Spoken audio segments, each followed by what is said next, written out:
Welcome back, brothers and sisters. I am Braden. This is Langley Outdoors Academy, and thank you for stopping by. Alright guys, on this episode of Bullet Points this morning, we have got to dive into the situation around constitutional carry. Now, last night, I delivered a video which was received really well by you guys. It was all about the amazing moves that we are making nationwide for constitutional carry in about 6 states. Now, there's an unprecedented movement, and the left is starting to take notice. That's why you've seen an increase in stand your ground law pushes. That's why or anti-stand your ground law pushes. That's why you've seen on Moms Demand Action organizing to Florida, hitting the Washington bill bans, trying to get it in New Mexico. All these things that they're doing, they're trying to find an answer to constitutional carry, and now they've roped the media into it as well. This article we're about to hit is from The Hill, a mainline leftist source, but listen to what they say, because the way they're going about attacking the constitutional carry movement is a little ironic considering the previous positions they've had around policing. You figure that out.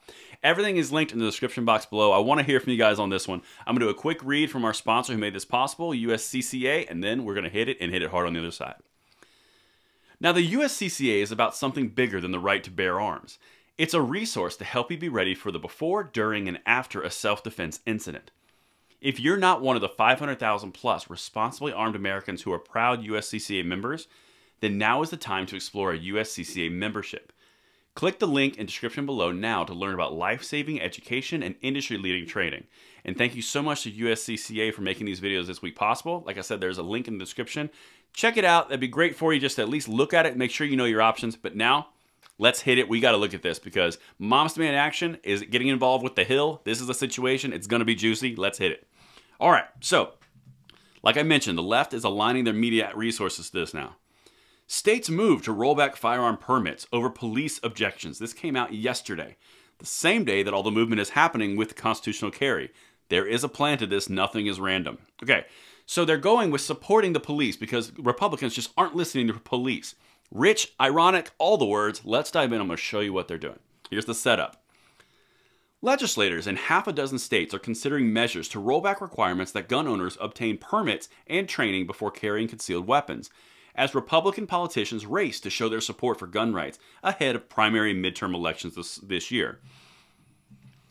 In-party politics lightly increases pressure to approve permitless carry. Skirt! Permitless carry is the branding that they're trying to put constitutional carry under. Don't ever use that term. That term, permitless carry, is something the left is trying to brand. It's called constitutional carry. Own it, make it our own. Anyway, let's move on. In Ohio, DeWine faces a challenge later this year from ex-rep Jim Renacci, who cast himself as a staunch backer of former President Trump ahead of the May 3rd primary. So they're basically saying, hey, there's pressure from inside the Republican Party. I get it. Okay, there is pressure from inside the party, but that's not the big story here, because here we go. But as the bills progress through State House and Senate chambers, they are running into new and increasingly vocal opposition from an unexpected source. Law enforcement organizations who say allowing more people to carry weapons would add to an already troubling spike in gun crimes. First of all, there's no statistical analysis to support that. There's reports and studies on both sides which are contradictory, so I can't really say that there is or there isn't. Personal experience, that's crap, because there's 20 other states who do this and they've kept the laws in place and there hasn't been a spike in those states. Anyway, the other thing that's rich here is they're going after and supporting the law enforcement. Republicans just aren't listening to law enforcement. I'm sorry, I have a time machine. Let's go back 2 years. Remember when that whole defund the police thing, they're trying to distance themselves so hard from was going on? I know, here we go. Because this is where they introduce Moms Demand Action, Shannon Watts herself. It's funny how she always shows up in these articles quoted, isn't it? Opponents of the law say that would put more weapons on the street at a time when gun crimes are already on the rise, underscoring law enforcement opposition to the bill. So there's some support points for the following quote. Shannon Watts.